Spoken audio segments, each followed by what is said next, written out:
Hey guys, my name's Deepak Shukla, and first of all, I want to thank you for deciding to watch this training. What we're going to be talking about is, as it reads, how to meet and fearlessly approach classy, attractive women outside of bars and clubs without coming across as creepy or disrespectful. So, yeah, my name's Deepak, as I said, and I really broke a lot of the rules when it came to dating. Right, I didn't meet any of the women that I met in a club. I didn't use pickup lines with any of them, and I didn't lie, exaggerate, or tell false stories, or use wingmen at clubs with any woman that I got into a meaningful relationship with. What I should also say is that I'm 186 centimeters and I'm a skinny Indian kid with thick eyebrows. I went to a good school and my life started as an accountant.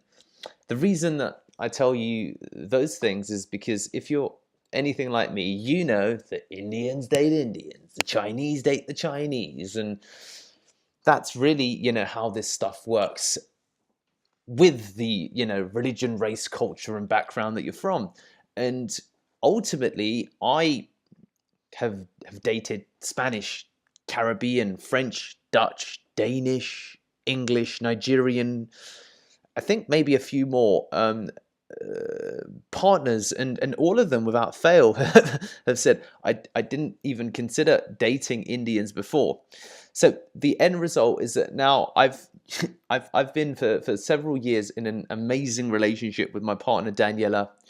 We live in Fulham, London, with our cat Jenny, happily together, and that is the end result. And I'll show you some photos of Daniela and I in a little bit. So I really want to, talk to you a little bit about, as we move forward, my journey of becoming a changed man, a lot of which happened through backpacking, the time that I spent ultimately around women from different, cultures and religion and backgrounds from me, white and black, and my ultimate lack of interaction with Indian women that has helped me put together perhaps some of this training. Certainly the first three girls that I met were, or that I liked rather, were Ellen at 11, Tracy at 14, and Lorraine at 16. And that was through my childhood, and a lot of this has proven instrumental in the life that I now lead.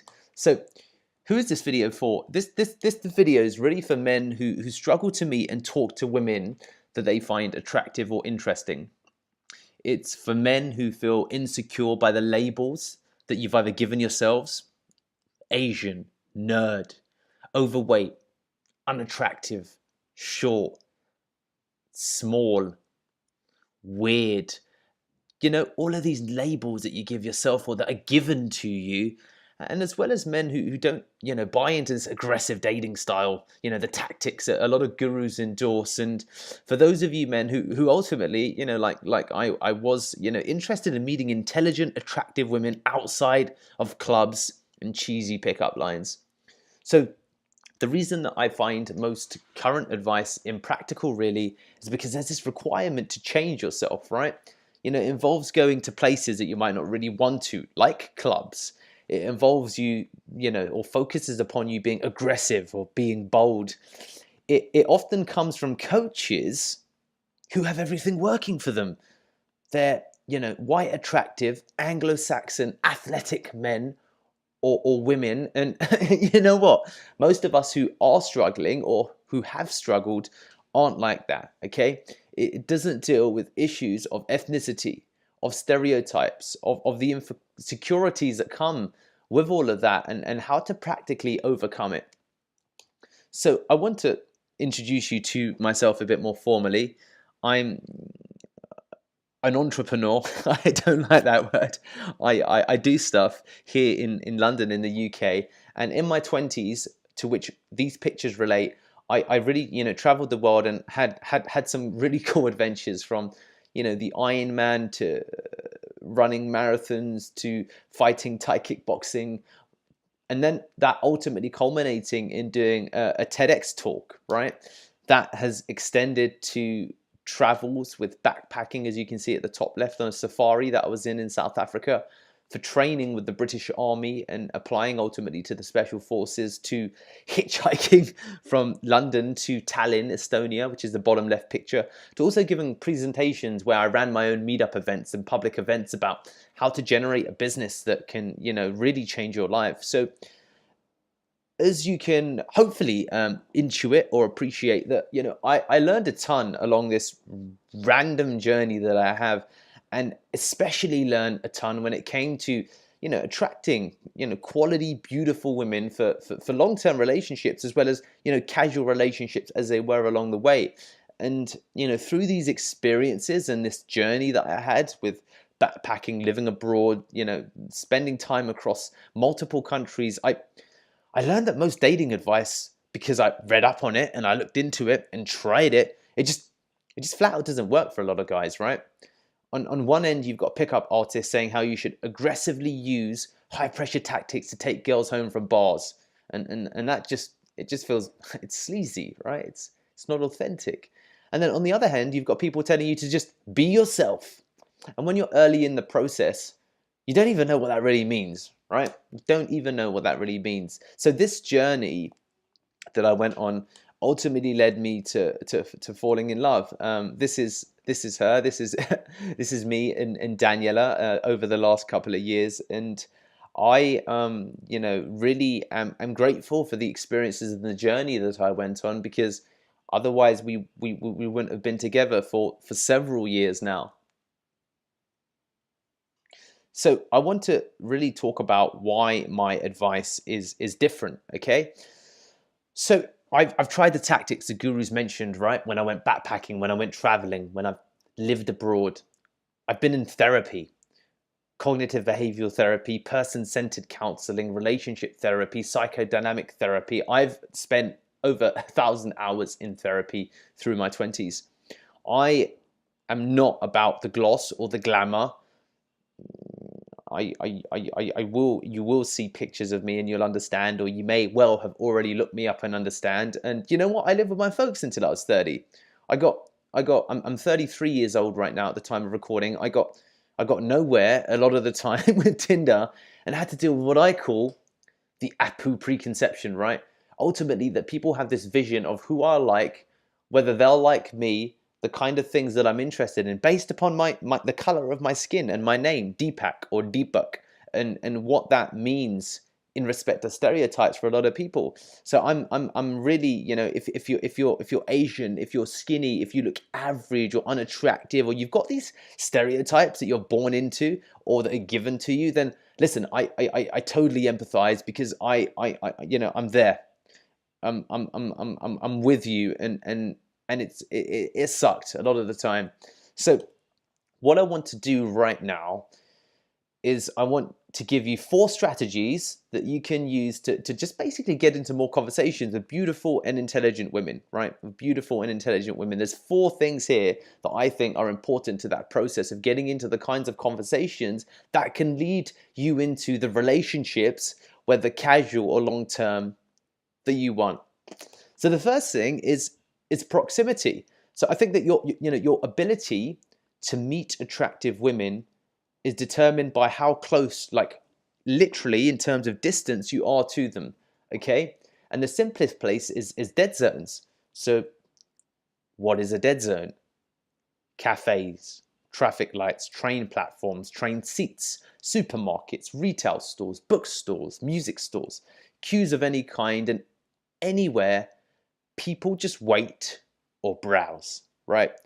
And the easiest opener in those situations is just a comment upon the environment around you.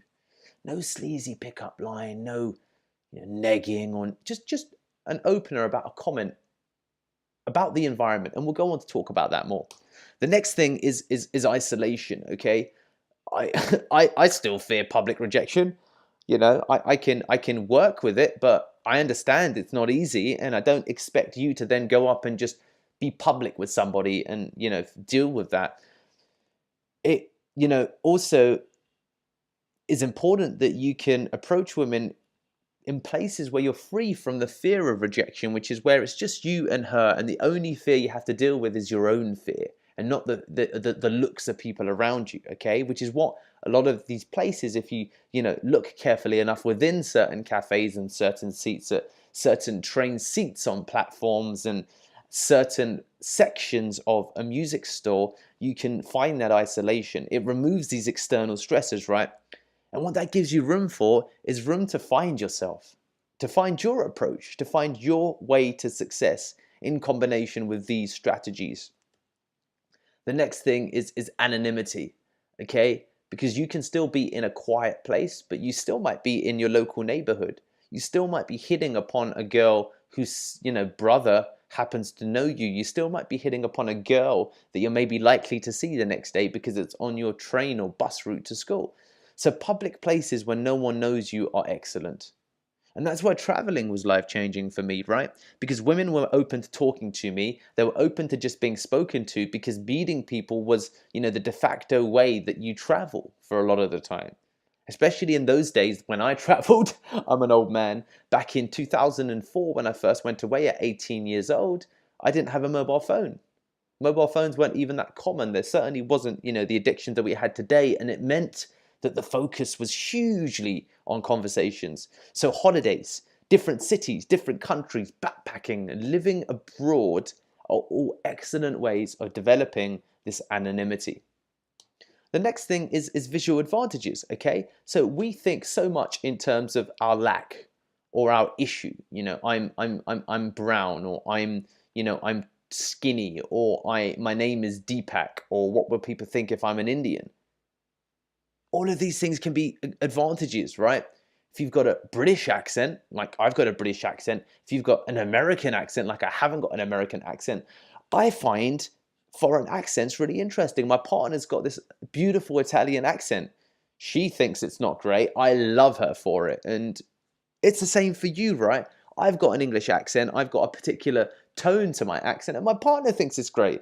I just think, I might think I sound like plain and boring, but I recognize that how I think I am is not how the world sees me. So use these advantages that you have, whether it's your accent, whether it's your skin color. The color of brown is, much more interesting in a place that's, often white or a different color. These pattern interrupts are beautiful. Maybe your place of work is something that makes you unusual because of what you do for work. Maybe, you are a, graphic designer at an ad agency. That's interesting, right?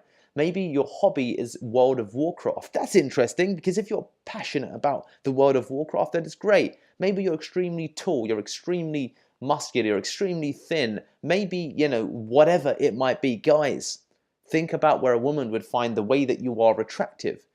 And within that pool, you will find beautiful and amazing and intelligent women.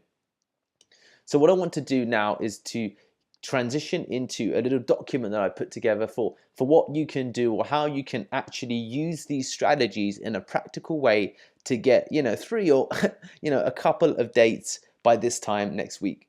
So let's get into it. What's up, guys? So I wanted to show you so you can see who I am. Hello.